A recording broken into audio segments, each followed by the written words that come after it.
సరే, ఏడాది పాలనలో భాగంగా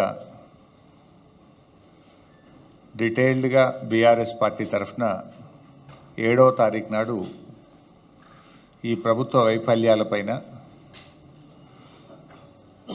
ఛార్జ్షీట్ వేస్తాం. కానీ ఈరోజు ఈ ఏడాది కాలంలో రేవంత్ రెడ్డి యొక్క డబుల్ స్టాండర్డ్స్, రేవంత్ రెడ్డి గారి యొక్క రెండు నాల్కల ధోరణి, ప్రతిపక్షంలో ఒక మాట, అధికారంలోకి వచ్చిన తర్వాత ఆయన మాట మార్చిన తీరు కావచ్చు, ఈవెన్ కొన్ని సందర్భాల్లో ముఖ్యమంత్రిగానే ముందొక మాట తర్వాత ఒక మాట, అంటే ముఖ్యమంత్రిగా బాధ్యతలు చేపట్టిన తర్వాత కూడా ఆయన మాట మార్చిన తీరు, ఇట్లా ముఖ్యమంత్రి గారు ఏంటంటే ప్రజలను ఏ రకంగా ఆయన మోసం చేస్తున్నారు, వంచిస్తున్నాడు, ఆయన నైజం అంటే ఉన్నది ఉన్నట్టుగా కుల్లం కుల్లా ప్రజల ముందు ఆయనకు నిజస్వరూపాన్ని బయటపెట్టే ప్రయత్నం చేస్తున్నాం. ఈరోజు మనం జనరల్గా రెండు తలకాయల పాము గురించి అందరం విని ఉంటాం కదా. రెండు తలకాయల పామును చూసి మనం చాలా భయపడతాం, కానీ పాపం అది ఏమనది. రెండు తలకాయల పాము అది ఏమనదు, అదంత పెద్ద ప్రమాదకరం కాదు. రెండు నాల్కల ధోరణి కలిగిన మనుషులు ఉంటారు, రెండు నాల్కల మనిషి అంటాం, కానీ దాన్ని మనం పెద్దగా పట్టించుకోం. రెండు నాల్కల మనుషుల గురించి పెద్దగా పట్టించుకోం, కానీ వామ్మో అది చాలా ప్రమాదకరం, చాలా ప్రమాదకరం. అయితే ఈ రెండు నాల్కల వైఖరికి ఎవరు నిదర్శనమని రాష్ట్రంలో ఎవరిని అడిగినా కూడా స్పష్టంగా నిస్సందేహంగా చెప్తారు ఆయన ఎవరు అంటే రేవంత్ రెడ్డి, మన రాష్ట్ర ముఖ్యమంత్రి. డబుల్ ఎడ్జ్డ్ నైఫ్తోనైనా కొంత జాగ్రత్తగా ఉండొచ్చు, కానీ డబుల్ టంగ్ లీడర్లతో చాలా డేంజర్, సమాజానికి చాలా నష్టం వాళ్ళతో. డబుల్ స్టాండర్డ్స్ అంటే ఒక విషయం పైన నిన్నొక మాట మాట్లాడడం, ఈరోజు ఒక మాట మాట్లాడడం, రేపు ఒక మాట మాట్లాడడం, ఇది డబుల్ స్టాండర్డ్స్. నిన్నొక మాట, నేడొక మాట, రేపు ఒక మాట. ఇందులో రేవంత్ రెడ్డి గారు పిహెచ్డి చేసిండు, మాట మార్చడంలో, పూటకో మాట మాట్లాడడంలో పిహెచ్డి చేసిండు రేవంత్ రెడ్డి గారు. ఉల్టా ఇంకా మళ్ళీ ఆయన్నే అంటాడు, దబాయిస్తాడు, అయ్ ఎవడా అన్నది, ఎవరన్నారు ఆ మాట అని ఉల్టా దబాయించి ముచ్చటగా మూడో స్టాండ్ చెప్పగలిగిన నేర్పరితనం కూడా రేవంత్ రెడ్డి గారిలో ఉంది. ఇవన్నీ నేను ఉత్తగా మాటలు చెప్తలేను, మీకు అన్నీ ఆయన నిజస్వరూపమే బయటపెడతా. వాటం తీరు మాట మార్చడం, పూటకో పార్టీ మార్చడం కూడా రేవంత్ రెడ్డికి వెన్నతో పెట్టిన విద్య. ఒక పార్టీలో ఉంటూ మరో పార్టీ అగ్రనాయకులను రాక్షసులు అంటాడు, మళ్ళీ అదే పార్టీలో చేరి దేవతలు అంటాడు. రాక్షసులు అన్న నోటితోనే దేవతలని కూడా పొగుడతాడు. సిగ్గు ఎగ్గు కానీ సంకోచం వ్యాకోచం ఏమీ లేకుండా రెండు తీర్లు కూడా కంఫర్టబుల్గా నిస్సిగ్గుగా మాట్లాడే తత్వం రేవంత్ రెడ్డిది. సో ఏడాది పాలన పూర్తయిన సందర్భంగా ఈ ఘనత వహించిన మన రాష్ట్ర ముఖ్యమంత్రి రేవంత్ రెడ్డి గారి డబుల్ స్టాండర్డ్స్కు సంబంధించిన కొన్ని విషయాలను శాంపుల్గా మీకు చూపిస్తాను. చూపించాలంటే ఇంకా చాలా ఉన్నాయి. ఇప్పుడే కూర్చుంటే మా లక్ష్మారెడ్డి అని ఒక 10 కొత్త పాయింట్లు చెప్పిండు నాకు. నేను కొన్ని ఇవాళ చూపిద్దాం అనుకున్నా, కానీ గిదున్నది అని కొత్తవి చెప్పిండు ఇప్పుడు నాకు. నిజంగా అన్ని చూపించాలంటే రేపు పొద్దుగాల దాకా చూపించచ్చు రేవంత్ రెడ్డి డబుల్ స్టాండర్డ్స్ మీద. కానీ యనుమల గారి కొన్ని ఆనిముత్యాలు ఇప్పుడు మీ ముందు ప్రదర్శిస్తాను. రైతు బంధు చూపించు బాబు. పంటలకే ఇస్తున్నావు కదా, మూడో పంటకి ఎందుకు ఇస్తలేవు? పంటకు 5,000 ఎకరానికి ఇచ్చినావు, 2 పంటలకే ఇచ్చినావు సన్నాసి రైతు బంధు. మరి 3 పంటలు పండిస్తే 3 సార్లు ఎందుకు ఇస్తలేవు రైతు బంధు? భూమి లేని ఉపాధి హామీ కూలీలకు కూడా సంవత్సరానికి 12,000 రూపాయలు ఇస్తామని చెప్పినాము. ఈ భూమి యజమానికి వచ్చేది కౌలు రైతుకు వస్తుంది. ఒకరికి ఇచ్చి ఒకరికి ఎగ్గొట్టే విధానం లేదు. అది కౌలు రైతు మాట్లాడుకోవాల్సిన అవసరం ఉంది. మూడో పంటకి ఎందుకు ఇస్తలేవు? మీరు చూశారు, 2 పంటలకే ఎందుకు ఇస్తావు, 3 పంటలకు రైతు బంధు ఇవ్వాలన్నాడు. ఉన్న పంటకు ఎగబెట్టిండు కదా ఈ రేవంత్ రెడ్డి. ఇప్పుడు ఉన్న పంటకే రైతు బంధు ఎగబెట్టిండు. అంటే ఎన్నికల ముందు ఇంకో మాట చూశారు, కౌలు రైతుకు ఇస్తాం, రైతుకు కూడా ఇస్తామన్నాడు రైతు బంధు. కౌలు రైతుకి ఇచ్చినామని రైతుకు ఎగ్గొట్టం, రైతుకి ఇచ్చినామని కౌలు రైతుకు ఎగ్గొట్టం అన్నాడు ఆనాడు రేవంత్ రెడ్డి గారు. ఇవాళ ఏమంటున్నారు, అది కౌలు రైతు రైతు ఇద్దరు మాట్లాడుకోవాలి అని చెప్పి నిస్సిగ్గుగా మాట మార్చిన ఈ ప్రభుత్వ తీరు మీరు గమనించవచ్చు. ఇప్పుడు ఏమంటున్నారు, అధికారంలోకి రాగానే అది కౌలు రైతా వాళ్ళే తెలుసుకోవాలి, మాకు సంబంధం లేదన్నారు. ఆ రోజేమో కౌలు రైతుకు ఇస్తాం, రైతుకు ఇస్తాం, 3 పంటలకు రైతు బంధు ఇస్తా అన్నాడు. నిన్న మాట్లాడుతుండు సిగ్గు లేకుండా ముఖ్యమంత్రి. ఏం మాట్లాడుతుండు నిన్న, గత ప్రభుత్వం అట యాసంగి పంటలో రైతు బంధు ఎగ్గొట్టిందట. రైతు బంధు డబ్బులు ఇవ్వడానికి మేము జమ చేసి ప్రకటన కూడా చేస్తే ఎలక్షన్ కమిషన్ కంప్లైంట్ ఇచ్చింది మీరు, రైతు బంధును ఆపింది మీరు. ఇంకా అప్పుడు నువ్వు రెచ్చిపోయి ఏమన్నావు, ఇప్పుడైతే 10,000 మేము వస్తే 15,000 రైతు బంధు వేస్తా అని ఎన్నికల్లో ప్రచారం చేసినావు. డిసెంబర్ 7వ తారీఖు నాడు నువ్వు ముఖ్యమంత్రిగా బాధ్యత తీసుకున్నావు. నాట్లు ఎప్పుడు పడతాయి తెలంగాణలో, డిసెంబర్ 7 తర్వాత 10 తర్వాత జనవరి దాకా పడుతుంటాయి నాట్లు. ఎప్పుడైనా డిసెంబర్, జనవరి, ఫిబ్రవరిలో రైతు బంధు వేసినాం. ఇప్పుడు నువ్వు ఎప్పుడు ఇస్తా అంటున్నావు రైతు బంధు, జనవరి 17వ తారీఖు తర్వాత రైతు బంధు ఇస్తా అంటున్నావు. డిసెంబర్ 7 నాడే నువ్వు ముఖ్యమంత్రి అయితివి, మరి నువ్వు ఇవ్వాలి కదా రైతు బంధు. ఇప్పుడు జనవరి 17కి ఇస్తా అంటున్నావు, జనవరి 17కు డిసెంబర్ 7కు మధ్య తేడా 40 రోజులు. అంటే రైతు బంధు ఎగ్గొట్టింది రేవంత్ రెడ్డి, నిస్సిగ్గుగా గత ప్రభుత్వం ఎగ్గొట్టిందని చెప్పగలిగిన నేర్పరితనం కూడా రేవంత్ రెడ్డిలో ఉంది. అంటే దొంగే దొంగ అన్నట్టు ఈయన ఎగ్గొట్టింది రేవంత్ రెడ్డి, రైతు బంధును ఆపింది రేవంత్ రెడ్డి, కేసీఆర్ ఎగ్గొట్టిండు, బీఆర్ఎస్ ప్రభుత్వం ఎగ్గొట్టిందని ఉల్టా చోర్ కోత్వాల్కు డాంటే అనే విధంగా మాట్లాడిండు. కరోనా వరుస 2 సంవత్సరాలు కరోనా వస్తే కూడా క్రమం తప్పకుండా 11 విడతల్లో 72,000 కోట్లు ఇచ్చింది కేసీఆర్ కదా. రైతు బంధు, రైతు బీమా కలిపితే 82,000 కోట్లు రైతులకు నేరుగా లబ్ధి చేకూర్చిన నాయకుడు కేసీఆర్, నిజమైన రైతు బంధువు కేసీఆర్. నువ్వు అవి ఆపుకుంటా కొర్రీలు పెట్టి అంత కొడితే 20,000 కోట్లు ఇచ్చినావు. ఇంకా 11,000 కోట్ల రుణమాఫీ ఉన్నది. నువ్వు ఇచ్చిన 20,000 కోట్లు కేసీఆర్ గారు ఒక్క రైతు బంధు, రైతు బీమాకి ఇచ్చిన డబ్బు 82,000 కోట్లు. అంటే నీకంటే 4 రెట్లు అధికంగా ఇచ్చిండు కేసీఆర్ గారు. ఈ రకంగా రైతు బంధు విషయంలో 3 పంటలకు ఇవ్వాలన్న రేవంత్ రెడ్డి ఉన్న పంటకు ఎగ్గొట్టిన రేవంత్ రెడ్డి నిజస్వరూపం మీ ముందు పెట్టాం. అదేవిధంగా రెండవది బతుకమ్మ చీరలు. బతుకమ్మ చీరల్లో ఎట్లా మాట్లాడిండు, ఆయన నోటికి మొక్కాలి, చాలా గొప్ప సుభాషితాలు వల్లించిండు. ఒక్కసారి ఆ దివ్య ప్రవచనాలు చూద్దాం. ఒక మంచి డిజైన్ తో ప్రతి ఆడబిడ్డకు 2 చీరలు ఇస్తే 1,30,00,000 చీరలు మంచి డిజైన్లతోని మంచి క్వాలిటీ. సరిగా రాలే బిడ్డ. ఒక్క మంచి డిజైన్ తో ప్రతి ఆడబిడ్డకు 2 చీరలు ఇస్తే 1,30,00,000 చీరలు మంచి డిజైన్లతోని మంచి క్వాలిటీతో ముందుకు రమ్మని మా అధికారులకు సూచన చేసినాం. ఒక్క మంచి ఆ రోజు ఏమో కేసీఆర్ గారి ప్రభుత్వం ప్రతి బతుకమ్మ పండుగ కూడా ఏ పేదింటి ఆడబిడ్డ కూడా పండుగ పూట పాత చీరలు కట్టుకోవద్దు, కొత్త చీర కట్టుకోవాలి, ఇటు చేనేత కార్మికులకు ఉపాధి దొరకాలని కేసీఆర్ గారు చీరలు ఇచ్చారు. ఏమన్నాడు రేవంత్ రెడ్డి గారు, చాలా మంచి డిజైన్లు ఇస్తాం, ఒక్క చీర కాదు 2 చీరలు ఇస్తా అన్నాడు.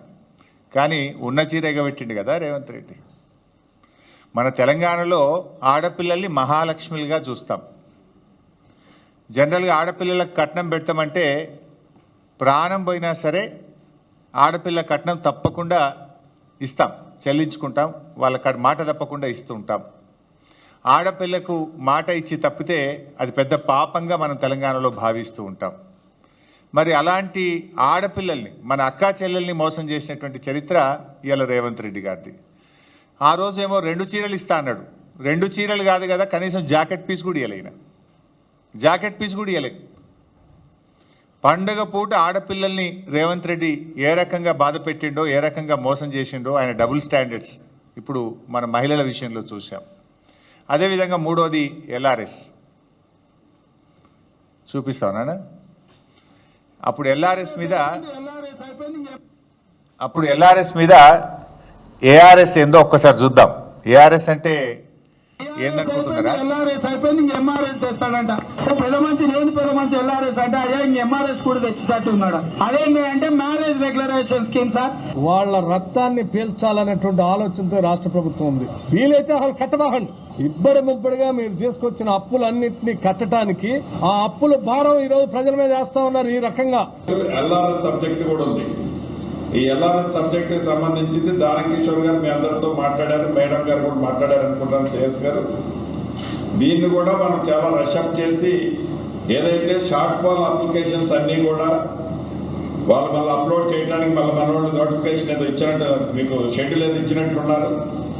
వాటిని కూడా మనం షార్ట్ అవుట్ చేయాల్సిన రెస్పాన్సిబిలిటీ ఉంది. దానికి కావాల్సిన టీములు కూడా కావాలంటే ఐడెంటిఫై చేసుకొని రిక్రూట్ చేసుకుందాం అనుకున్నాం. సో ఎల్ఆర్ఎస్ మీద ఏఆర్ఎస్ ఏందో చూశారు. ఎల్ఆర్ఎస్ అంటే ల్యాండ్ రెగ్యులరైజేషన్ స్కీమ్, మరి ఏఆర్ఎస్ అంటే యనమల రేవంత్ రెడ్డి స్కీమ్. ఆ రోజు బీఆర్ఎస్ పార్టీ అధికారంలో ఉన్నప్పుడు ఎల్ఆర్ఎస్ ఉచితంగా చేయాలని, పేదల రక్తమాంసాలు పీలుస్తున్నారని, పేదలను ఉసురు పోసుకుంటున్నారని రెచ్చిపోయి మాట్లాడిండు రేవంత్ రెడ్డి గారు, బట్టి విక్రమార్క గారు, ఉత్తమ్ కుమార్ రెడ్డి గారు, కోమటిరెడ్డి గారు, సీతక్క గారు. ఇంకా అందరి వీడియోలు ఉన్నాయి, నేను టైం వేస్ట్ చేయదలుచుకోలేదు. కానీ ఇవాళ ఏమంటున్నారు? డబ్బు కట్టాల్సిందేనట. ఇప్పుడు 15,000 కోట్ల రూపాయల డబ్బు కట్టండి అని అధికారులకు ఛార్జ్ మెమోలు ఇస్తున్నారు. ఏమైంది? ప్రజల దగ్గర డబ్బు కట్టిస్తలేరు. ప్రజల్ని బెదిరించండి, అవసరమైతే కడీలు వీకండి, లేఅవుట్లు కూల్చండి, ప్రజల చేత డబ్బు కట్టించండి అని చెప్పి ఇవాళ ప్రజల రక్త మాంసాలు పీల్చి ఇవాళ ఎల్ఆర్ఎస్ డబ్బులు పేద ప్రజల దగ్గర వసూలు చేస్తూ ఉన్నారు. నేను అడుగుతా ఉన్నా, ఆ రోజు ఉచితంగా చేయాలన్న మీరు ఇవాళ పేద ప్రజల రక్త మాంసాలు ఎందుకు పీలుస్తున్నారు? ఎందుకు ఎల్ఆర్ఎస్కు ప్రజలు డబ్బులు కట్టాలి?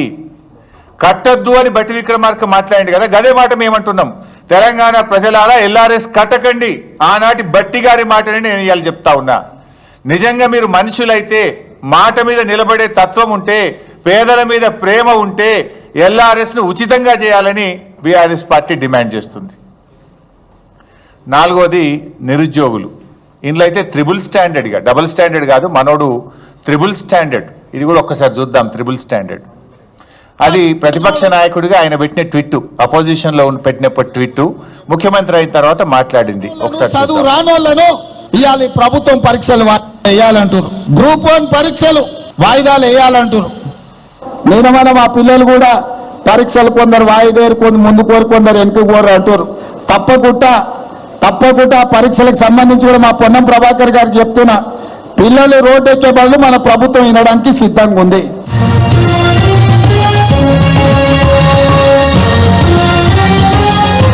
ఓకే. సో పోటీ పరీక్షల విషయంలో రేవంత్ రెడ్డిది డబుల్ స్టాండర్డ్ కాదు. ఆ రోజు ప్రతిపక్షంలో ఉన్నప్పుడు గ్రూప్ 2, గ్రూప్ 1 ఎగ్జామ్స్ కేసీఆర్ గారు పెట్టాలని నిర్ణయం తీసుకుంటే వాయిదా వేయాలి, 2 పరీక్షలు ఒక్కసారి ఎట్లా రాస్తారు అని చెప్పి ఈయన గారు ఆ రోజు మాట్లాడినాడు, ట్వీట్ పెట్టినాడు. మొన్న ముఖ్యమంత్రి అయిన తర్వాత ఇదే పిల్లలు అశోక్ నగర్లో రోడ్ల మీదకి వచ్చి పరీక్షలు వాయిదా వేయాలంటే ఇది ప్రతిపక్షాల కుట్ర అన్నాడు. తలకు మాసినోడే పరీక్షలు వాయిదా వేయాలంటారని, చదువు రానోళ్ళే పరీక్షలు వాయిదా వేయమంటారని నోటికి వచ్చినట్టు ఈయన మాట్లాడిండు. మళ్ళీ ఇప్పుడేం మీరే చూసిండ్రు, తలకు మాసినోడే వాయిదా వేయమంటాడు అని అన్నది రాష్ట్ర ముఖ్యమంత్రి రేవంత్ రెడ్డి. ఆ పరీక్షలు వాయిదా వేసింది రాష్ట్ర ముఖ్యమంత్రి రేవంత్ రెడ్డి. ఇప్పుడు ఎవడు తలకు మాసినోడే? నువ్వే కదా అన్నావు. తలకు మాసినోడే వాయిదా వేయమంటాడని చెప్పి మరి వాయిదా వేసింది కూడా నువ్వే కదా. అంటే ఈ రకంగా ఆయన కన్వీనియంట్గా ఎప్పుడు ఎట్లా అంటే అట్లా మాట్లాడడం, ఏదంటే అది మాట్లాడితే ప్రజలు నమ్ముతారనే విధంగా ఈ త్రిబుల్ స్టాండర్డు పరీక్షల వాయిదా విషయంలో, నిరుద్యోగుల విషయంలో మాట్లాడిండు. నిరుద్యోగుల విషయంలో ఇంకా చాలా విషయాలు కూడా ఉన్నాయి. మొదటి సంవత్సరంలోనే 2 లక్షల ప్రభుత్వ ఉద్యోగాలు ఇస్తామని చెప్పిండ్రు. 2 లక్షలు కాదు కదా, 10,000 కూడా వీళ్ళు ఇచ్చినాయి లేవు. అన్నీ కేసీఆర్ గారు ఇచ్చిన నోటిఫికేషన్లే. అంతే తప్ప జాబ్ క్యాలెండర్ విషయంలో ఫెయిల్ అయినరు. నిరుద్యోగ యువకులను కూడా కన్వీనియంట్గా మోసం చేసిండ్రు. ఇక సర్వేల మీద ఆ రోజు కేసీఆర్ గారు చేసిన సమగ్ర సర్వే మీద ఏం మాట్లాడిండు, ఇప్పుడు ఆయన ఏం సర్వే చేస్తుండు, ఒకసారి అది కూడా చూద్దాం. ఆయన అడ్డమైన మన ఇంటికి పంపించి మన ఆస్తులు, మన ఖాతాలు, మన పిల్లలు, మన వివరాలన్నీ అడ్డమైన చేతిలో పెట్టమంటాడా? ఎవడన్నా బుద్ధుండేటోడు చేసే పనేనా? మెడకాయ మీద తలకాయ ఉన్నోడు ఎవడన్నా మంది వివరాలు మంది కాబట్టి ఎటువైనా పర్వాలేదని అనుకుంటున్నాను.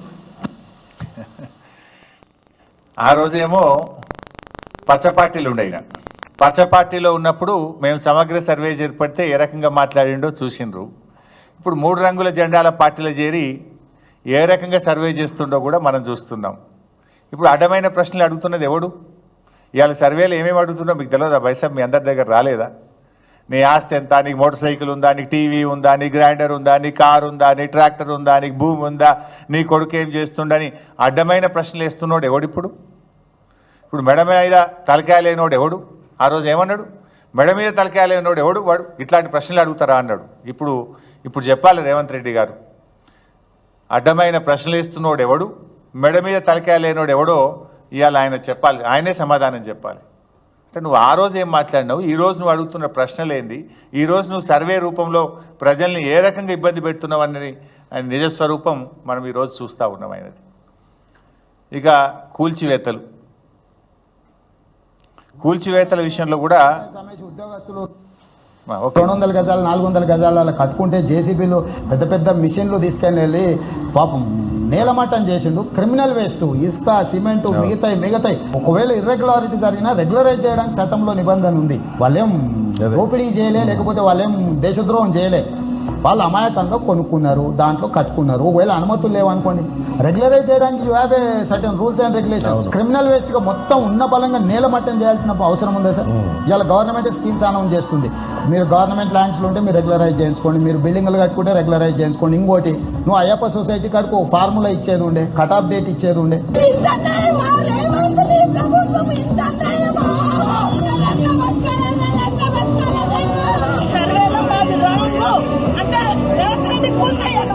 నిలబెట్టడం చాలా కష్టం, పడగొడతాం ఒక్క నిమిషం. ఇచ్చేది వాళ్ళు, కూల్చేది వాళ్ళు, చంపేది కూడా వాళ్ళైతే బాగుండు. చంపేయండి, వదిలిపోద్ది. సిస్టమ్ ఏంటిది? ఇది కరెక్ట్ కాదు. ఇది నా బుక్స్ కూడా అక్కడనే పడిపోయింది. అందరి బుక్స్, ఫ్యామిలీ మొత్తం బుక్స్ అక్కడనే ఉన్నాయి. మా బ్యాగులు కూడా తీయలేరా? చూసాం నేడేం చేస్తుండో మీరు చూశారు. బీఆర్ఎస్ హయాంలో కొన్ని అక్రమ కట్టడాలను కూలిస్తే అది జాతి ద్రోహం అని, అది క్రిమినల్ వేస్టలని కిరాక్ మాటలు మాట్లాడిండు రేవంత్ రెడ్డి ఆ రోజు. ఇవాళ అధికారంలోకి వచ్చిన తర్వాత ఇష్టం వచ్చినట్టుగా పేదల ఇండ్లను ఏ రకంగా కూలుస్తున్నాడో మీరు చూశారు. ఇది అన్యాయం అని అడ్డొస్తామని మేము మాట్లాడితే మమ్మల్ని కూడా బుల్డోజర్లు ఎక్కించి మిమ్మల్ని తొక్కుతా, చంపుతా అని ఎంత ఘోరంగా ఈ ముఖ్యమంత్రి మాట్లాడిండో మీరు చూసాం. ఇవాళ హైదరాబాద్లో ఎక్కడ చూసినా రేవంత్ రెడ్డి విధ్వంసాలు, శిథిలాలే కనబడతాయి. ఈయన ఏడాది పాలనలో కూల్చిన ఇండ్లే ఎక్కువ, కట్టిన ఇల్లు అయితే ఒక్కటి లేదు. ఏడాది రేవంత్ రెడ్డి పాలనలో కట్టిన ఇల్లు ఒక్కటి లేదు. ఎక్కడ పోయినా కూల్చిన శిథిలాలు మాత్రం కనబడతాయి. పాప మా పసిపాప నా పుస్తకాలు తెచ్చుకుంటా, మా నాన్న కొనిచ్చిన వాటర్ బాటిల్ తెచ్చుకుంటా అంటే కూడా సమయం ఇవ్వకుండా కూల్చినావు కదా. Is it not criminal waste mister Revanth Reddy? ఇది క్రిమినల్ వేస్ట్ కాదా? ఆ పిల్ల అమ్మాయి విద్యా సంవత్సరాన్ని కూడా ఆగం చేసినావు. మానవత్వం లేకుండా వాటర్ బాటిల్ని కూడా తెచ్చుకోకుండా కూల్చినవే. మరి ఆ రోజు నువ్వేం మాట్లాడినావు, ఇవాళ నువ్వు చేస్తున్నది ఏందో ఒక్కసారి ఆత్మవిమర్శ చేసుకో. ఇక పోలీస్ ప్రవచనాలు కూడా చూడాలి. ఈయన పోలీసుల గురించి ఈయన మాట్లాడిన ప్రవచనాలు కూడా ఒకసారి చూద్దాం. Video please. అయ్యా, ఏ పోలీస్ అయ్యిందా? పోనీ వారానికి సెలవు వచ్చిందా? గణేష్ పండుగలకో లేకపోతే రంజాన్ పండుగలకు హైదరాబాద్కి డ్యూటీ వేస్తే రోడ్ల మీద 10 రోజులు ఉంటే స్నానాలు చేయక డ్రాయర్ కోసుకపోయి రోడ్డు మీద ఉంటే నేను పోలీసు వాళ్ళ కుటుంబం నుంచి వచ్చిన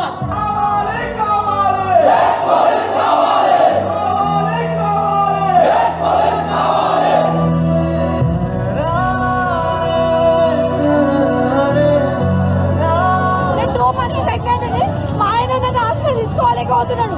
నా బాబు 18 నెలలు.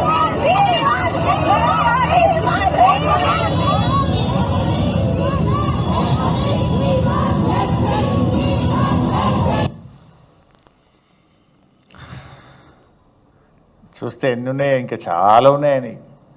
ప్రతిపక్షంలో ఉన్నప్పుడేమో పోలీసుల గురించి కన్నీరు పెట్టి, అధికారంలోకి రాగానే పోలీసుల కుటుంబ సభ్యులతో కన్నీరు పెట్టించిండు. ఆనాడేమో మొసలి కన్నీరు, ఇప్పుడేమో ఆ కుటుంబాలతోని ఆ పోలీసులతో కన్నీరు పెట్టించిండు. ఆనాడేమో డ్రాయర్ కోసుకపోయిన బాధలు నాకు తెలుసు అన్నాడు. ఇప్పుడేమో రేవంత్ రెడ్డి గారు గుండెలు కోసుకపోయేంత బాధలు వాళ్ళతో బాధ పెట్టిస్తున్నాడు వాళ్ళకు. అప్పుడు తనది కూడా పోలీస్ కుటుంబమే అన్నాడు. ఇప్పుడేమో పోలీస్ కుటుంబాలను రాచి రంపాన పెడుతున్నాడు. ఏమడిగినరా పోలీసులు? వీ వాంట్ జస్టిస్ అన్నారు, వీ వాంట్ ఏక్ పోలీసింగ్ అన్నారు. అది వాళ్ళ డిమాండ్ కాదు. ప్రతిపక్షంలో ఉన్నప్పుడు నువ్వు ఇచ్చిన మాట, నీ మాట నిలబెట్టుకో రేవంత్ రెడ్డి. నువ్వు ఆ రోజు ఏ మాట ఇచ్చినవో అది నిలబెట్టుకో అని అడిగిన పాపానికి డిస్మిస్లు, సస్పెన్షన్లు, ఛార్జ్ మెమోలు ఇచ్చినావు. 39 మంది ఉద్యోగాలు కూడా వీకినావు. పోలీసుల చేత పోలీసుల కుటుంబ సభ్యుల్ని అరెస్ట్ చేయించిన ఘనత ఇది రేవంత్ రెడ్డిది. ఇది కాదా డబుల్ స్టాండర్డ్? నిజంగా నువ్వు పోలీస్ కుటుంబం నుంచి వచ్చిన వాడివైతే, చీమునెత్తురుంటే, మాట మీద ఉండేవాడివైతే ఏక్ పోలీసింగ్ చేయాలన్నా వద్దా? వాళ్ళు రోడ్ల మీదకి రాగానే హోంమంత్రిగా, ముఖ్యమంత్రిగా ఉన్న నువ్వు వాళ్ళను పిలిచి మాట్లాడి ఇచ్చిన మాట నిలబెట్టుకొని సమస్యను పరిష్కారం చేయాలి. కానీ వాళ్ళను అరెస్ట్ చేసినావు, డిస్మిస్ చేసినావు, ఉద్యోగాలు ఉడబీకి నీ యొక్క నియంతృత్వాన్ని చాటుకున్నావు. ఇది డబుల్ స్టాండర్డ్. ఇక మద్యం అమ్మకాల మీద ఈయన మాయదారి మాటలు కూడా ఒకసారి చూద్దాం. 10 వార్డులు ఉంటాయి, 20 బెల్ట్ షాపులు అయినాయి.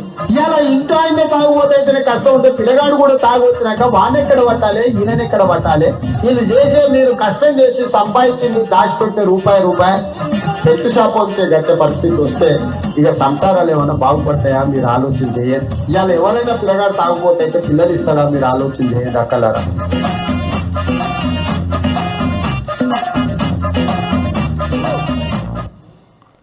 అప్పుడేమో మద్యం వద్దని పద్యం, ఇప్పుడేమో మద్యమే మాధ్యం. ఇది రేవంత్ తీరు. నేను అసెంబ్లీలో కూడా అడిగిన ఈ మాట. ఈ సంవత్సరం బడ్జెట్లో గత సంవత్సరం కంటే 10,000 కోట్ల రూపాయలు మద్యం మీద అధిక ఆదాయం కావాలని లక్ష్యంగా పెట్టుకున్నారు. వీళ్ళు బడ్జెట్లో పెట్టుకున్నారు. ఈ మధ్య రేవంత్ రెడ్డి ఎక్సైజ్ శాఖను రివ్యూ చేసి అమ్మకాలు తగ్గుతున్నాయి, సేల్స్ పెరగాలి కదా. పోయిన సంవత్సరం కంటే ఈ సంవత్సరం ఏ సర్కిల్ పరిధిలో ఏ జిల్లాలో మద్యం అమ్మకాలు తగ్గినాయో ఆ అధికారులందరికీ ఛార్జ్ మెమోలు ఇచ్చిండి. 30 మంది ఎక్సైజ్ అధికారులకు, ఎక్సైజ్ సిఐలకు, ఎక్సైజ్ సూపరింటెండెంట్లకు మీ ఏరియాలో మద్యం తక్కువ అమ్ముతున్నది, మీరు అమ్ముతారా అమ్మారా అని ఛార్జ్ మెమోలు ఇచ్చిండు. వాళ్ళకు మిమ్మల్ని ట్రాన్స్ఫర్ చేస్తామో అని బెదిరించాడు. అంటే ఇప్పుడు ఎవడు తాగుబోతులు తెలంగాణ చేస్తుండ్రు రేవంత్ రెడ్డి? ఆనాడేమో గత ప్రభుత్వం మీద విరుచుకపడ్డావు. ఇవాళ అంతకంటే ఎక్కువ 10,000 కోట్లు మద్యాన్ని ఎక్కువగా తాగించాలి, 10,000 కోట్లు అదనపు ఆదాయం రావాలని లక్ష్యంగా పెట్టుకొని ఛార్జ్ మెమోలు ఇచ్చిన రేవంత్ రెడ్డి నిజస్వరూపం ఇప్పుడు మనం చూస్తున్నాం. ఆనాటి స్వరూపం ఏంది, ఈనాటి నిజస్వరూపం ఈరోజు మన ముందు కనబడుతుంది. అంటే ఇవాళ బెల్ట్ షాపులు ఆ రోజు గ్రామానికి కోటి ఉంటే రేవంత్ రెడ్డి పాలనలో గల్లీకి ఒక బెల్ట్ షాప్ వచ్చింది. ఆడపిల్లల మంగళసూత్రాలు తెంపే కార్యక్రమం చేపడుతున్నాడు. అంటే ఇప్పుడు వాళ్ళ ప్రాణాలు పోవా? తాగి వాళ్ళ లివర్లు పోవా? మరి నువ్వు మద్య నిషేధాన్ని తెస్తా క్రమంగా అన్నావు, కానీ నిషేధం తెస్తలేవు. ఇప్పుడు ఇంకా 10,000 కోట్లు ఎక్కువ తాగిచ్చే పని చేస్తుండు. ఇది మద్యం విషయంలో, మహిళల విషయంలో రేవంత్ రెడ్డి యొక్క మాయదారి మాటలు మనం చూసాం. ఇక అదేవిధంగా కాళేశ్వరం ప్రాజెక్టు మీరందరూ కూడా విన్నారు. చాలాసార్లు కూడా పదే ఒక అబద్ధాన్ని 100 సార్లు చెప్తే నిజమైద్ది అనేటువంటి రీతుల్లో కాళేశ్వరం గురించి ముఖ్యమంత్రి గారి గోబల్స్ ఎట్లా ప్రచారం చేశారో మీకు తెలుసు. ఒకవైపు ఏమో కాళేశ్వరం కూలైపోయింది, లేనే లేదు, 1,00,000 కోట్లు వృధా అయిందని మాట్లాడతాడు. మరోవైపు మీరు చూస్తున్నారు, మొన్న ఈ మధ్య ముఖ్యమంత్రి గారి రివ్యూ తర్వాత ప్రెస్ నోట్ వచ్చింది. మల్లన్న సాగర్ నుంచి హైదరాబాదుకు 20 టీఎంసీల నీళ్లు, మల్లన్న సాగర్ నుంచి మూసీ పునరుద్ధరణకు 5 టీఎంసీల నీళ్లు. మరి కాళేశ్వరం కూలైపోతే మల్లన్న సాగర్ నుంచి హైదరాబాద్ నీళ్ళు ఎట్లా వస్తాయి? మల్లన్న సాగర్ కాళేశ్వరంలో అంతర్భాగం కాదా? కొండపోచమ్మ సాగర్ మల్లన్న సాగర్లో అంతర్భాగం కాదా? ఆ మధ్య ఇంకా కొండా సురేఖ గారి వీడియో కూడా ఉంది, అది కూడా ఉంది, ఒకసారి చూసిన తర్వాత మాట్లాడదాం. కాళేశ్వరం కట్టడం కూలడం రెండూ జరిగిపోయినాయి. శ్రీ రంగనాయక సాగర్ జలాశయం కింద దాదాపు 1,10,000 ఎకరాలకు నీరు అందించేటువంటి కార్యక్రమం ఉంది. దీంట్లో ఎడమ కాలువ ఇప్పుడు మనం ఓపెన్ చేయడం జరిగింది. ఎడమ కాలువ నుంచి 70,000 ఎకరాలకు, అదేవిధంగా కుడి కాలువ నుంచి 40,000 ఎకరాలకు, ఎడమ సాగర్ నుంచి ఇప్పుడు నీళ్లను మేము విడిచిపెట్టడం జరిగింది.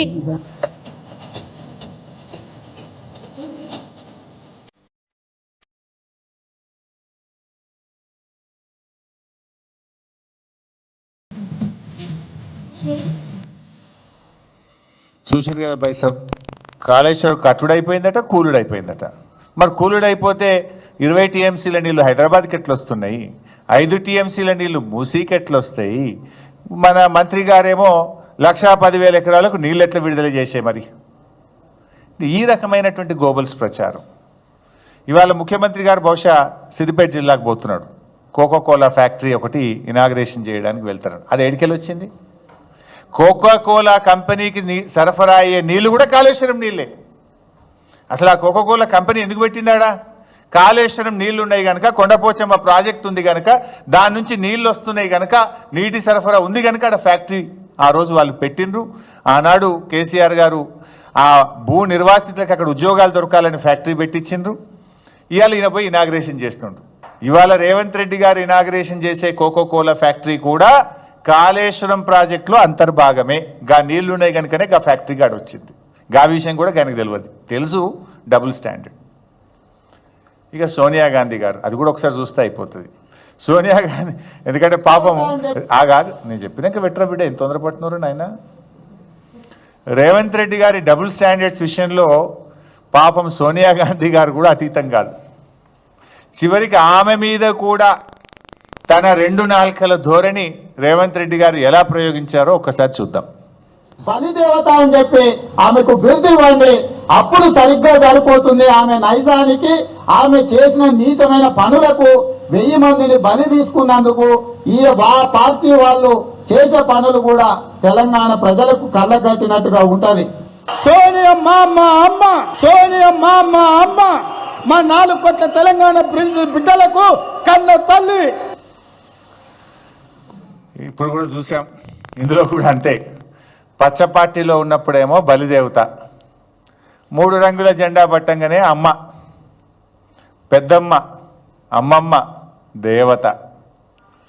అంటే ఆయన ఎప్పుడు ఎట్లయినా మాట మార్చగలుగుతాడు. అవసరమైతే కాళ్ళు పట్టగలుగుతాడు, అవసరం తీరితే కాళ్ళు బట్టి గుంజగలుగుతాడు. ఆ చేయితోనే పూలు విసరగలుగుతాడు, ఆ చేయితోనే రాళ్ళు కూడా విసరగలిగేటువంటి నేర్పరి మన రాష్ట్ర ముఖ్యమంత్రి రేవంత్ రెడ్డి గారు. అంటే చివరికి సోనియా గాంధీ గారి విషయంలో కూడా ఆయన డబుల్ స్టాండర్డ్, ఆయన 2 నాలుకల ధోరణి పాపం ఆమెకు కూడా తప్పలేదు. నెక్స్ట్ పార్టీ ఫిరాయింపులు. ఈ సరఫరా సీఎం ఫిరాయింపుల మీద ఎలా మాట్లాడిండో, ఎలా మాట ఫిరాయించిండో కూడా ఒక్కసారి చూద్దాం. కుక్కలు ఊర్లో స్వైర విహారం చేసి ప్రజల్ని కరిస్తే తరిమి రాళ్లతో కొట్టేట్లయితే చంపుతారో, బీ ఫామ్ మీద గెలిచి రాజీనామా చేయకుండా పార్టీ ఫిరాయించిన వాళ్ళను రాళ్లల్లో ఊర్లలోకి వస్తే రాళ్లతో కొట్టండి అని చెప్పి నేను కాంగ్రెస్ పార్టీ కార్యకర్తలకు విజ్ఞప్తి చేస్తున్నా. పిచ్చి కుక్కలు ఊర్లో. చూశారు కదా మిత్రులారా, ప్రతిపక్షంలో ఉన్నప్పుడేమో పార్టీ ఫిరాయించిన వాళ్ళను రాళ్లతో కొట్టి చంపాలన్నాడు. అధికారంలోకి వచ్చిన తర్వాత ఇల్లు గడప గడప తిరుక్కుంటూ, కడుపులల్లో తలబెట్టుకుంటూ పార్టీలో కండువాలు కప్పి ఎట్లా చేర్చుకున్నారో కూడా మనం చూస్తూ ఉన్నాం. అంటే రేవంత్ రెడ్డి మార్క్ పాలన ఎలా ఉంది అంటే ఫిరాయింపులు, దబాయింపులు, బుకాయింపులతో కూడినటువంటి రేవంత్ పాలన ఇది. ఇంత స్పష్టంగా పార్టీ ఫిరాయింపుల విషయంలో ఎంత నిస్సిగ్గుగా ఆయన మాట్లాడిండో కూడా మనం చూసాం. అదేవిధంగా ఇప్పటికి 11 చూశారు బైసాబ్ మీరు. ఒక 30-40 ఉన్నాయి, ఎన్ని చూపించమంటారు? ఇంకో 4-5 చూపిస్తా. శిలాపలకాలు. శిలాపలకాల మీద ప్రతిపక్షంలో ఉన్నప్పుడు ఏమంటుండే అంటే, శిలాపలకాల మీద పేర్లు అవసరమా అని ఒక విచిత్రమైన మాటలు మాట్లాడుకుంటూ పేర్లు ఎందుకు, హోదా రాస్తే చాలు కదా, ముఖ్యమంత్రి అనో మంత్రిని రాస్తే చాలు, వీళ్ళ పేర్లు అవసరమా అన్నాడు. ఒకసారి చూద్దాం. ఈ రాష్ట్రానికి 2, 3, 4 ముఖ్యమంత్రులు లేరు, ఒక్కడే ఉన్నాడు. గత 9.5 ఏళ్ల నుంచి ఎక్కడ శిలాఫలకం వేసినా తెలంగాణ ముఖ్యమంత్రి కల్వకుంట్ల చంద్రశేఖరరావు అని పేరు ఎందుకు రాస్తారు? తెలంగాణ ముఖ్యమంత్రి అని రాయొచ్చు కదా. ఇప్పుడు ఏమైతుంది తెలుసా వైసాబ్, అప్పుడేమో పేరు రాస్తే పేరే వద్దన్నాడు, ఇప్పుడు ఫోటో పెట్టుకున్నాడు ఈయన. ఈ మధ్య మీరు ఎక్కడ శిలాఫలకాలు చూసినా రేవంత్ రెడ్డి పేరుతో పాటు ఆయన ఫోటో కూడా పెట్టుకున్నాడు. ఆయనాడేమో పేరే వద్దన్నాడు, ఇప్పుడు పేరు పక్కన ఫోటో పెట్టుకున్నాడు రేవంత్ రెడ్డి. ఇది డబుల్ స్టాండర్డ్. ఇది ఇక పేపర్ యాడ్లు. ఈ పేపర్ యాడ్ల విషయంలో కూడా ఆ రోజు దేశంలో అద్భుతమైన ప్రగతిని సాధించి తెలంగాణ జాతి సగర్వంగా ఈ దేశం ముందు తల ఎత్తుకునే విధంగా కేసీఆర్ గారు చేశారు. అత్యధిక స్థూల ఉత్పత్తి, అత్యధిక తలసరి ఆదాయము, నిరంతరాయ విద్యుత్ సరఫరా, ప్రతి ఇంటికి త్రాగునీటి సరఫరా, ఫ్లోరైడ్ రహిత రాష్ట్రము, అత్యధిక వరిధాన్య ఉత్పత్తి, ఇలా ఎన్నో గొప్ప కార్యక్రమాలు చేసి దేశం ముందు రాష్ట్రం యొక్క గౌరవాన్ని పెంచడానికి అప్పుడు మా ప్రభుత్వం ఏదో యాడ్స్ ఇస్తే ఆయన ఆ రోజు ఏం మాట్లాడిండో ఇవాళ ఏం చేస్తుండో ఒక్కసారి చూద్దాం. ఎట్లా ప్రకటనలు ఇస్తారు? ఎవరి తాత జాగిరి ఇది? టీఆర్ఎస్ ఖాతాలో 1300 కోట్లు ఉన్నాయి, అందులోకి వెళ్ళి ఖర్చు పెట్టుకోమన్నారు. ఎవరు వద్దన్నారు? ఎట్లా ప్రకటనలు ఇస్తారు? ఎవరి తాత జాగిరి ఇది? టీఆర్ఎస్ ఖాతాలో 1300 కోట్లు ఉన్నాయి. ఇప్పుడు చూస్తున్నారు కదా బైసాబ్, రోజు జాక్ పేజ్ యాడ్లు, ఇంకా ఉత్తుత్త యాడ్లు కూడా కాదు. ఇందిరాగాంధీ జయంతికి యాడే, రాజీవ్ గాంధీ వర్ధంతికి యాడే, ఉత్సవాల పేరు మీద యాడ్లే. రోజు మరి అడ్డగోలుగా ఎవరి జాగిరని ఇస్తున్నావు నువ్వు యాడ్లు? మరి ఎవరి డబ్బు? ప్రజల డబ్బును నువ్వు ఈ రకంగా నీ ప్రచారం కోసం ఏ రకంగా ఖర్చు పెడతావని మాకు అడగరాదా? అంటే మేమిస్తేనేమో బ్యాడ్ అట, ఆయన ఇస్తేనేమో యాడ్ అట. ఇది ఆయన 2 నాలుకల ధోరణి. అదేవిధంగా మూసీ విషయంలో ఆయన గారు ఏం మాట్లాడిందో కూడా మీ అందరికీ తెలుసు. ఇది ముఖ్యమంత్రి అయినాకనే మార్చిన మాట. ఇంక ఇది ప్రతిపక్షంలో ఉన్నది కూడా కాదు. మూసీ విషయంలో ముఖ్యమంత్రి అయినాకనే మాయా మచ్చింద్ర మాటలు చూస్తే అది నోరా మోరే అనిపిస్తుంది. ఒక్కసారి చూడండి. పరివాహక అభివృద్ధి కోసం 5 ఏళ్లలో 1,50,000 కోట్ల రూపాయలు 1,50,000 కోట్ల రూపాయలతోని ప్రణాళికలు సిద్ధం చేసి, మరి 1,50,000 కోట్లు అనేది ఎక్కడి నుంచి వచ్చింది? 1,50,000 కోట్లు అనేది ఎక్కడి నుంచి వచ్చింది? సుందరీకరణ అనేది ఎక్కడి నుంచి వచ్చింది? మూసి చూసింది కదా బైసాబ్, తన నోటితోని తానే 1,50,000 కోట్లని నొక్కి నొక్కి చెప్పిండు. మళ్ళీ ఆ తర్వాత 1,50,000 కోట్లు అనేది ఎక్కడి నుంచి వచ్చిందని మిమ్మల్ని అడిగిండు విలేకరుల సమావేశంలో. మిమ్మల్ని దబాయించిండు. అది ఎక్కడి నుంచి వచ్చింది, ఎవడు చెప్పిండు మీకు అని ఉల్టా దబాయించింది ఆయన. అంటే అనేది ఆయన్నే, ఉల్టా అడిగేది కూడా ఆయన్నే, దబాయించేది ఆయన్నే, మళ్ళీ బుకాయించేది ఆయన్నే, పుట్టించేటోడు ఆయన్నే, ప్రశ్నించేటోడు ఆయన్నే. అంటే ఎట్లా ఉంటుంది ఈయన తీరంటే, ఇది వెనకటికో సామెత ఉంటుంది, చెప్పటోనికి చెవుడైనా వినటోనికి వివేకం ఉంటుంది అనే ఒక సామెత ఉంది. కనీసం ఆ ఇంగిత జ్ఞానం కూడా రేవంత్ రెడ్డి గారికి లేకపోయింది. నేనే చెప్పినాను కనీసం ఉండాలి కదా ఆయనకు. ఇక అప్పట్లో మా ప్రభుత్వంలో కొంతమంది కొత్త రాష్ట్రం ఏర్పడ్డది, కొంతమంది సలహాదారులు అవసరమని ఆనాడు మా ప్రభుత్వం కొంతమంది సలహాదారులను పెట్టుకున్నది. ఆ రోజు ఈయన కోర్టులో కేసేసిండు. అసలు ఇంతమంది సలహాదారులు అవసరమా? వీళ్ళ క్యాబినెట్ ర్యాంక్ ఎట్లా ఇస్తారు? వీళ్ళకి స్టేట్ మినిస్టర్ ర్యాంక్ ఎట్లా ఇస్తారు? ఈ సలహాదారులంతా వేస్టు అని స్వయంగా రేవంత్ రెడ్డి మన హైకోర్టులో కేసు వేసిండు. ఆ కేసు ఈరోజు కూడా నడుస్తుంది. Still that matter is pending in the high court.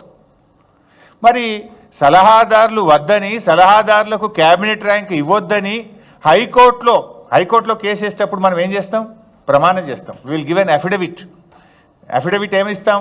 రాజ్యాంగం మీదనో దేవుడి మీదనో ప్రమాణం చేసి మనం అఫిడవిట్ ఇస్తాం. నేను చెప్పేదంతా నిజం, నేను చెప్పేదంతా కూడా నాకు తెలిసి నేను కరెక్టే అని అఫిడవిట్ ఇస్తాం హైకోర్టులో. అఫిడవిట్ ఇచ్చి హైకోర్టులో వేసిన రేవంత్ రెడ్డి ఇలా ఏ రకంగా సలహాదారులను అపాయింట్ చేసిండు, పార్టీ ఫిరాయించిన వాళ్ళకు కూడా క్యాబినెట్ ర్యాంకులు ఇచ్చుకుంటా ఏ రకంగా సలహాదారులు ఇచ్చిండో మీకు తెలియదా బైసాబ్? Is it not double standard? ఒకసారి అది కూడా చూద్దాం.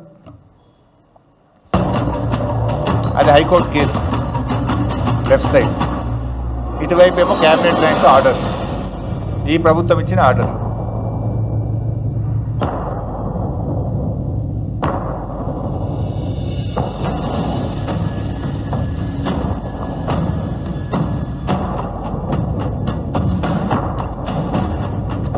చాలామందికి ఇచ్చారు, పెద్ద లిస్ట్ ఉంది, అది చదివితే పేర్లు, ఆ పేర్లన్నీ చదవాలంటే ఇంకా చాలా ఉన్నాయి. అంటే ఇప్పుడు ఆయనే సమాధానం చెప్పాలి. హైకోర్టులో నువ్వే అఫిడవిట్ ఇచ్చినావు, నీ సంతకంతో నువ్వు అఫిడవిట్ ఇచ్చినావు, క్యాబినెట్ ర్యాంక్ ఇది అన్యాయం, తప్పు, ఇది అన్కాన్స్టిట్యూషనల్ అన్నావు. ముఖ్యమంత్రి కాగానే మారిపోతుందా? ఇప్పుడు దీనికి ఆయనే సమాధానం చెప్పాలి. ఇక యూట్యూబ్ ఛానళ్ళ గురించి మీకు తెలిసి ఏమన్నాడు. ఆ రోజేమో యూట్యూబ్ ఛానళ్ళు చాలా గొప్పవి, మీరే గ్రేట్ అన్నాడు వాళ్ళని. ఇప్పుడు ఏమంటుండు యూట్యూబ్ ఛానళ్ళ మీద అంటే వీళ్ళందరూ కూడా అరాచక ఛానళ్ళు అట. వీళ్ళంతా అరాచక ఛానళ్ళు, వీళ్ళు అరాచకం చేస్తున్నారు. ఏం అరాచకం ఏమన్నా, నీ బట్టలు ఇప్పుతురుగా అంతే, ఉన్నది ఉన్నట్టు నీ సంగతి అంతా బయట పెట్టిర్రు. నీ తప్పుడు విధానాలను, నీ ద్వంద్వ వైఖరిని, నీ ప్రభుత్వం చేస్తున్న అడ్డగోలు వ్యవహారాలను బయట పెడితే ఇవాళ వాళ్ళను అరాచక ఛానళ్ళు అనే బిరుదిచ్చి వాళ్ళ మీద అక్రమంగా కేసులు పెడుతుండు. అది కూడా ఒక్కసారి చూద్దాం.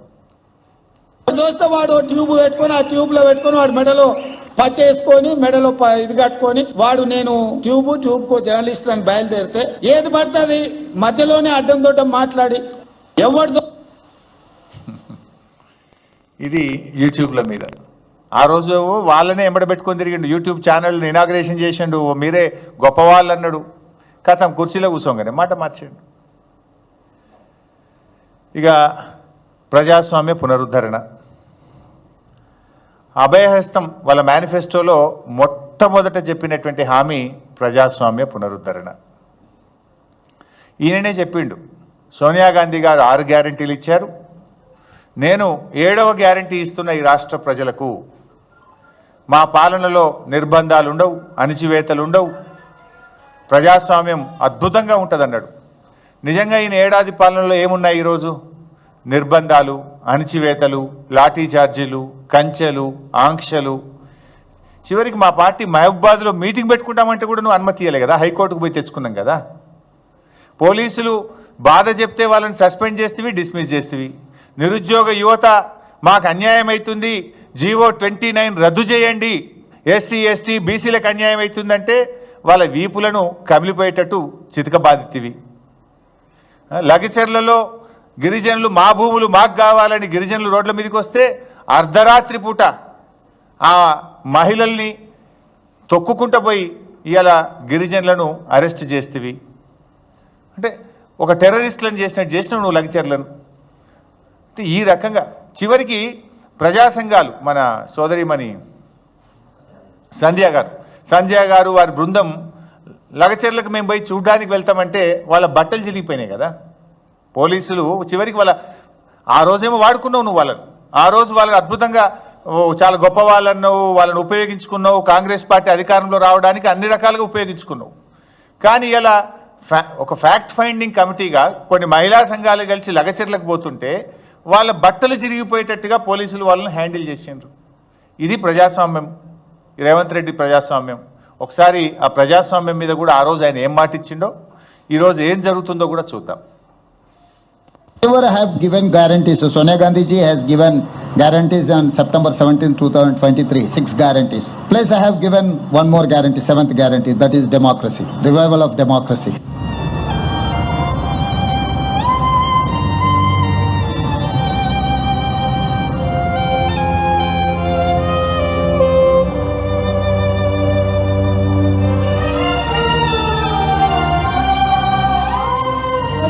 వచ్చి మా ఆయన తీసుకువెళ్ళిండ్రు సార్. ఇంతగా నన్ను దౌర్జన్యం ఎందుకు చేస్తుండ్రు, నేను ప్రెగ్నెన్సీ లేడు ఉన్నా, నాకు ఎవరు లేరు అని చెప్తే కూడా ఇడవకుండా తీసుకువెళ్ళిండ్రు సార్. ఇప్పుడు నాకు పెయిన్స్ వస్తున్నాయి, ఎవరు తీసుకువెళ్తారు? మా ఇంట్లో అయితే ఎవరు లేరు, నేను ఒక్కదాన్నే ఉన్నా. అంటే చెప్పిందేమో ప్రజాస్వామ్య పునరుద్ధరణ, కానీ జరుగుతున్నదేమో ప్రజాస్వామ్య హనన. ఈరోజు ఈ రాష్ట్రంలో జరుగుతుంది. ఎక్కడ అసలు ఉందా ప్రజాస్వామ్యం? ప్రశ్నిస్తే కేసులే, సోషల్ మీడియాలో పోస్టు పెడితే కేసులే, కొండారెడ్డిపల్లికి పోయిన జర్నలిస్టుల మీద దాడి చేస్తుంది, బీఆర్ఎస్ ఎమ్మెల్యేల ఇండ్ల మీద దాడులు చేస్తుంది. ఇక ఏం జరిగినా ప్రతిపక్షాల కుట్రనే. నిరుద్యోగ యువత అశోక్ నగర్లో రోడ్డు మీదకి వస్తే ప్రతిపక్షం కుట్ర అంటాడు. ఏ హాస్టళ్లలో పిల్లలకు విషాహారం తిని ఆసుపత్రుల పాలవుతుండ్రు, పిల్లలు చనిపోతుండ్రు అంటే ప్రతిపక్షాల కుట్ర అంటాడు. మా ఆర్ఎస్ ప్రవీణ్ మీద కేసు పెడతారు, మాట్లాడితే ప్రతిపక్షం కుట్ర. ఇదేనా ప్రజాస్వామ్యం? ఇక ఎన్కౌంటర్లు. వెనకట రేవంత్ రెడ్డి గారు ప్రతిపక్షంలో ఉన్నప్పుడు నక్సలైట్లు ఉండాలి ఈ దేశంలో, ఈ రాష్ట్రంలో నక్సలైట్లు ఉంటే బాగుండు అన్నాడు. ఇవాళ నక్సలైట్లు ఉండకపోతే బాగుండు అంటుండు. ఇలా 3వ ఎన్కౌంటర్ ఈ ప్రభుత్వం వచ్చిన తర్వాత, 3rd ఫేక్ ఎన్కౌంటర్స్. ఇది వాళ్ళ కుటుంబాలు చెప్తున్నారు, మనం పేపర్లలో చూస్తున్నాం, వార్తలు టీవీల్లో చూస్తున్నాం, దాని వెనక ఏం జరిగింది అనేటువంటి వార్తలు మనం చదువుతున్నాం. అంటే ఆ రోజు ఒక మాట, ఇవాళ ఒక మాట. అంటే ఇట్లా చెప్పుకుంటూ పోతే ఇంకా 20-30 ఉన్నాయి. I don't want to take much time, but release చేస్తా, వీడియోలన్నీ కూడా మీకు రిలీజ్ చేస్తా, ఇంకా చాలా ఉన్నాయి. అంతెందుకే మొన్న ఎప్పుడో సిపిఐ పార్టీ వాళ్ళు ముఖ్యమంత్రి కలవడానికి పోయినరు, లెఫ్ట్ పార్టీలు, నేను పేపర్లో చూసిన. ఏంది మన లగచెర్లలో ఫార్మాసిటీ నోటిఫికేషన్ రద్దు చేయండి అంటే ఎవరు చెప్పిండండి మీకు? ఫార్మాసిటీ నోటిఫికేషన్ ఎవరు చెప్పిండు మీకు అని ఉల్టా దబాయించింది వాళ్ళని. ఇప్పుడు ఏమైంది? ఫార్మాసిటీ నోటిఫికేషన్ రద్దు చేసిండు, మళ్ళీ ఇండస్ట్రీ నోటిఫికేషన్ ఇచ్చిండు. పేపర్లలో మీకు వచ్చిన ప్రెస్ రిలీజ్ ఏముందండి? మీకు ఎవరు చెప్పారండి ఫార్మాసిటీ అని ఆయనే దబాయించిండు లెఫ్ట్ పార్టీలు పోతే. మళ్ళీ తెల్లారు చూస్తే అట్లాగా చెప్పుకుంటూ పోతే చాలా ఉంటాయి. మన మహబూబ్నగర్ మీటింగ్లో మీరు చూసి ఉంటారు, ముఖ్యమంత్రి లేచి 7 లక్షల కోట్లు అప్పు అన్నాడు.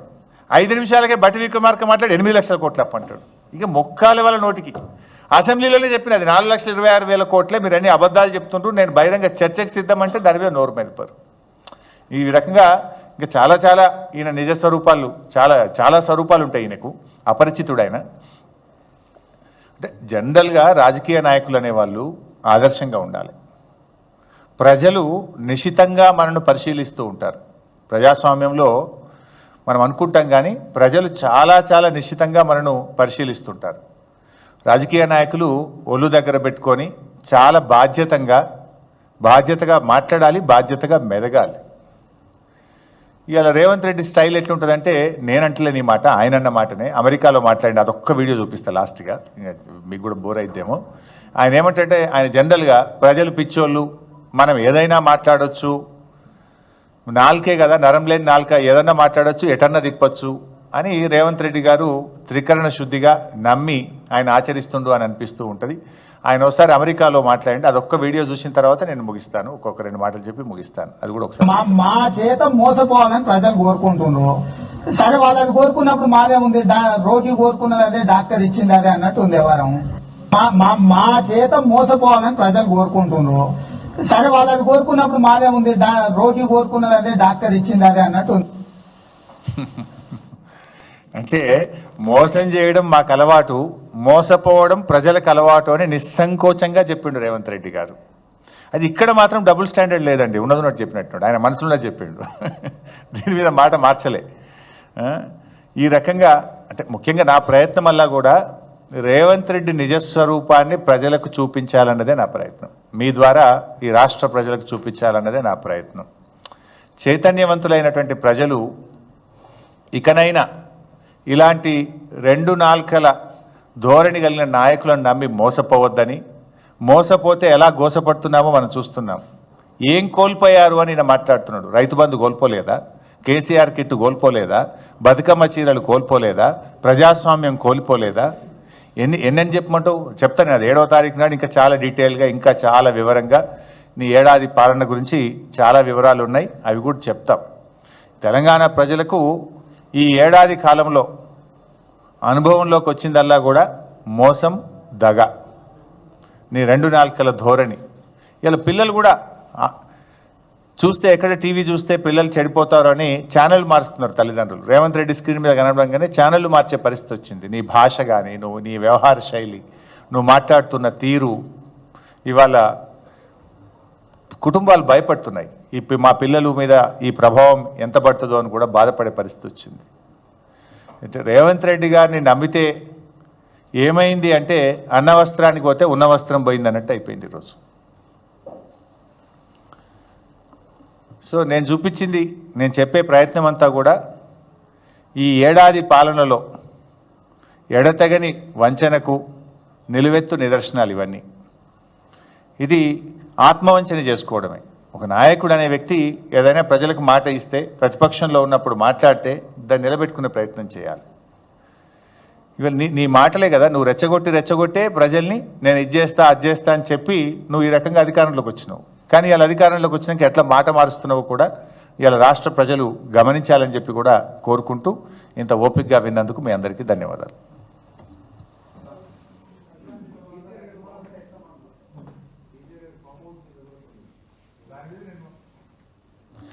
ఓపెన్ ఛాలెంజ్ చేసిన కదా నేను మొన్ననే, ఐఎమ్ రెడీ అని చెప్పిన దాని మీద ఎవరు రిప్లై ఇవ్వలే కదా. ఆయన మాట్లాడిన గంట సేపట్లో నేను దాని మీద మా పార్టీ తరఫున కామెంట్ చెప్పాను. రైతు భరోసా ఏమంటారే, రైతు భరోసా 2 పంటలకు ఇవ్వాలి, వానకాలం యాసంగి. వానకాలానికి రైతు భరోసాని ఎగ్గొట్టింది రేవంత్ రెడ్డి. యాసంగికి కూడా కలిపి ఎకరానికి 15,000 రూపాయలు వానకాలం యాసంగి కలిపి ఇవ్వాలని బీఆర్ఎస్ పార్టీ డిమాండ్ చేస్తుంది.